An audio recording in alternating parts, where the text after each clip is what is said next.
the seated twist. I'm going to demonstrate it in silence, then I'm going to talk you through it, and then we'll go into details.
Seated start position.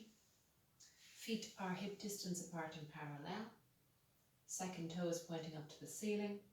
Patella is in line with that second toe. The femur is in neutral. A lot of people will twist. So if you take hold of the flesh of the buttocks and roll the flesh of the front of the thigh inwards as you take the flesh of the buttocks out and back, you might find your sit bones. When the sit bones are found, the pubic bone, the ASIS, the 10th rib need to be level with each other and parallel with the wall in front. The acromion and the mastoid are also level with each other, being careful that that doesn't change throughout the exercise. The full version is where the hands are out, and the hands are out with scaption. Scaption is where the shoulders sit on the rib cage. I have a short tutorial on that. A trick that the ballerinas use is, if you look straight ahead and wiggle your fingers, you should always be able to see all of your fingers. So that's too far, I can't see them all now. So the arms go out in line with the cage of the rib cage rather than out in a straight line. On the exhalation, we engage the core and the powerhouse. We inhale to sit up taller as if there was a tube of toothpaste, as if we were a tube of toothpaste and there was a little bit of toothpaste that wanted to come out the top of our heads. Then we exhale and we rotate, moving the arms away from each other, keeping the shoulders where they are rather than letting them glide around the rib cage. Keeping the upper body exactly where it is, my shoulders where they are, my head relative to that. I just pulse from my ribs 3 times and inhale back to the center. I exhale, I rotate. My pelvis is absolutely still. My feet are doing nothing except pushing into the floor, and then I pulse twice, 3 times, and back to the center.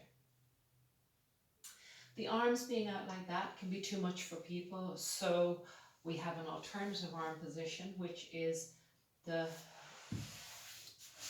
index fingers on the chin, the thumbs down to the sternum, and the elbows are forwards and out ever so slightly. So once again, this is about scaption, about the scapula being on the rib cage at the back. Same rules apply. We inhale to prepare. As we exhale, we rotate. So the shoulder girdle and the chin remain relative to each other. We're not letting the head or the shoulders move more than the other. If sitting up at 90 degrees is not available, it is preferential that we find the student a way to sit up rather than let them do this seated twist without being neutral. So we have alternatives. One alternative for people who are just there is to bend the knees. Now, because I have less of my body on the floor now, this will be harder on my core stability, because the greater the surface area, the easier it is for me to stabilize. But it will be easier on my setup position.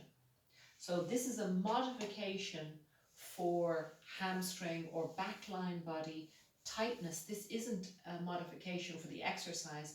And in fact, people who can spin around with their legs out straight, if they do it with their legs bent, they're going to find that they want to make the range of motion of the rotation a little bit less to maintain the stability. Secondly, we can sit them on a block,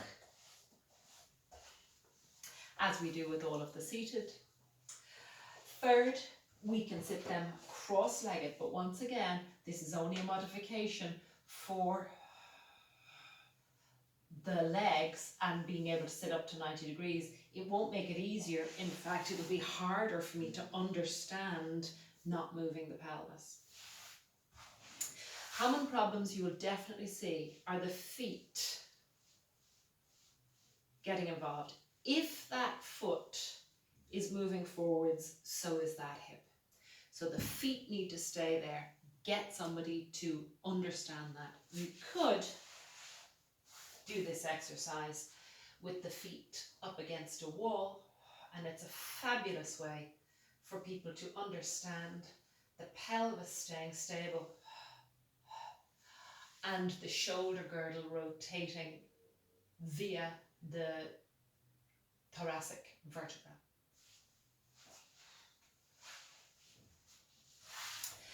Just doing some simple twists is also a great way to prepare for this. Our all fours rotations is a fantastic way of introducing the rotation through the thoracic without the shoulders gliding too much. A seated twist.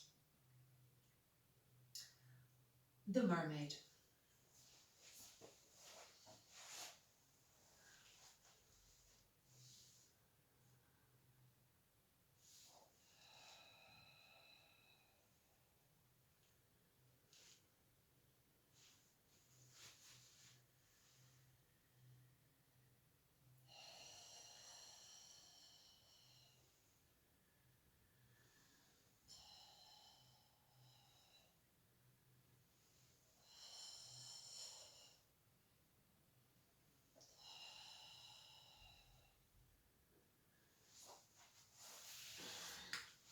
Let me teach it to you. Sit with your legs out in front of you, feet hip distance apart and parallel, as if you were going to do any of the seated exercises. Bend your right knee, let it roll out to the side, take your right foot into your groin. Bend your left knee, let it roll inwards, take your left foot behind you. Line your knees up with the front of the mat and take your hands into your anterior triangle. It's no problem if there's a tilt. It's no problem if both sit bones are not touching the floor. You need to make sure that that triangle is facing forwards. It's not facing up to the ceiling. It's not facing down to the floor. Then move the hands up to make sure that the ribs are in line with the hip bones. Once again, you'll notice that this is shorter than this side, simply because that hip is a little bit off the floor. That's okay. Then recognize that your sacrum, your scapula and your skull are against a wall behind you, and that will line those up even better. The hands move up, and remember, I should be able to see my fingers without moving my eyes. As I exhale, I introduce the oranges to pull the shoulder blades down, the armpits into the jeans pockets at the front. I also introduce my core stabilization. I inhale, and as I exhale, I very gently touch the fingers of my left hand onto the floor. I inhale and I come back up. Then I go over to the other side. I exhale, I gently touch. I inhale, I come back up.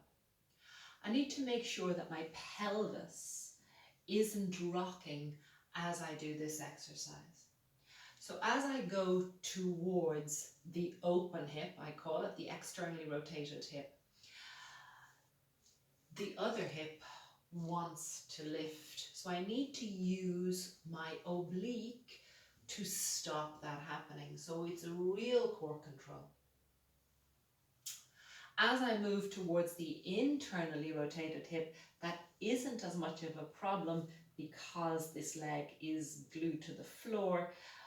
So this time I'm allowing a really nice eccentric lengthening of the oblique on this side.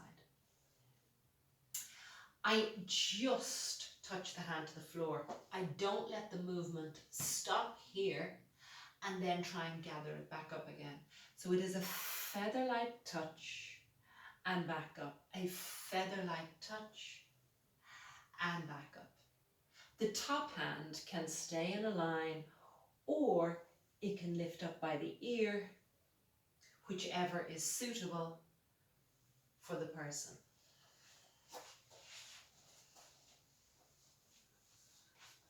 I'm really aiming to do this as if I was in between two panes of glass.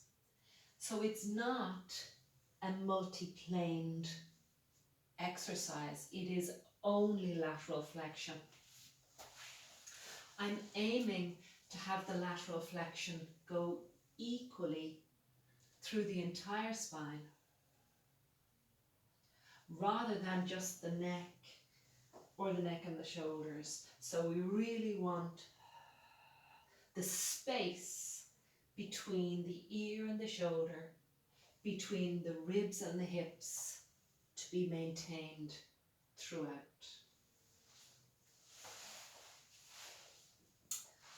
The mermaid. Common problems. People can't sit like this. The internal rotation of the femur is too much for a lot of people. That's no problem. We can sit them cross-legged. But when we sit them cross-legged, know that it's not going to be any easier on their stabilization because there's less of a surface area on the floor than this. Lots more surface area on the floor. I can do this at 90-90, but it becomes a different exercise. So for people who just cannot sit at 90 degrees to the floor, either in the mermaid leg position or in the cross-legged position, we can do this in 90-90, but it does become a different exercise. So we have 90 degree at the knee, 90 degree at the hip. Pushing the back foot into the floor to open up the hip so that my triangle can be facing forwards, not to the ground, not to the ceiling. By sense, I want to pull my 2 feet together. I inhale and I exhale, side bending. I inhale and I exhale, side bending. Much harder on core stability, but much easier on neutral spine. We don't want to touch the floor because somebody will move out of the way to do that. So you want to make sure that the panes of glass are still here. I exhale, I inhale, I exhale. A feeling of length throughout that side and absolute strength from the pelvis down. We constantly need to cue pelvic stability in this exercise, because when we work laterally, people seem to forget about their pelvic stability. It's much easier for them to understand when they're in flexion or the supine exercises.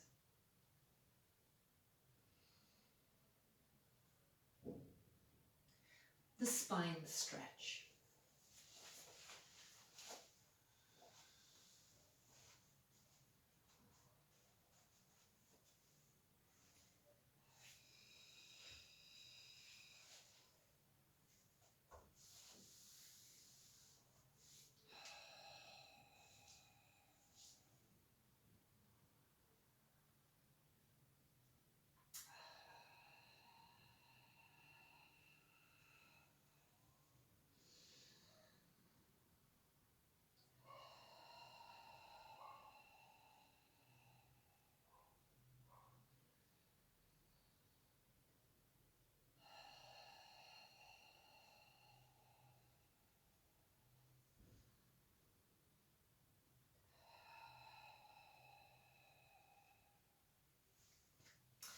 Seated start position, feet hip distance apart and parallel, and then you can move them a little bit wider, but never any wider than the mat.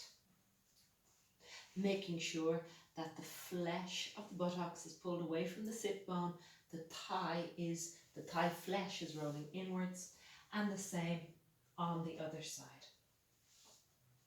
Stacking up into a neutral seated position, sacrum, scapula, skull in a straight line, pubic bone, hip bones, 10th rib in a straight line. The arms lift, shoulder width and shoulder height, thumbs facing upwards, palms facing towards each other. Inhale to prepare, exhale, engage the abdominal muscles, nod the chin to the peach that's on the chest, and then peel one vertebra at a time off an imaginary wall behind, except for the pelvis. The pelvis stays on the wall. When the pelvis wants to rock either forwards or backwards, we do another little reach up and over an imaginary ball, and then we stack back up again. The shoulders slot down as we sit back up. This is not a hamstring stretch. The pelvis needs to stay still, and there's an up and over from the ribs to the top of the head. Common problems with this are that the arms just make it a reach. So I like to teach this one with the hands by the sides. Hands by the hips, feet hip distance apart, then a little bit wider. Sitting on the sit bones, bony landmarks are parallel with the wall in front, bony landmarks are parallel with the wall behind. Exhale, taking the chin towards the chest, peeling one vertebra at a time off an imaginary wall behind. Keep the pelvis exactly where it is, reach the top of the head forwards, and then stack the spine back up. One vertebra at a time, the shoulders have done nothing. Level 2. Inhale, sit up tall, pushing the toothpaste out from the top of the head. Exhale, nod the chin towards the chest. Peel one vertebra at a time off the wall behind. Keep the pelvis there. Let the hands come forwards. Reach forwards with the top of the head. Bring the hands back and stack the spine back up again. One vertebra at a time. A variation. Tractioning the head. Elbows move forwards, holding the back of the head and the hands, keeping the tummy muscles tight. Push the head into the hands and the hands into the head. Keep pushing the head into the hands as we roll forwards, only until the nose is pointing down. The pelvis stays where it is. Now keep pushing the head into the hands as the head moves towards the wall in front, and then we stack the spine back up one vertebra at a time. Level 2 of this one, traction. Push the head into the hands, lift the head away from the shoulders, open the mouth, breathe out, curl the spine down, push the head into the hands, then reach the hands forwards and the head, put the hands back and stack back up one vertebra at a time, taking the hands back down by the sides. Common problems. The pelvis tilts back to allow for a greater flexion in the thoracic. This is about the quadratus lumborum. The quadratus lumborum is a little muscle that joins the hip to the ribs. So if we let the shoulders slide, if we let the ribs overcurve, we'll never get to that quadratus lumborum, the very same as cat. So cat is definitely a modification of this exercise.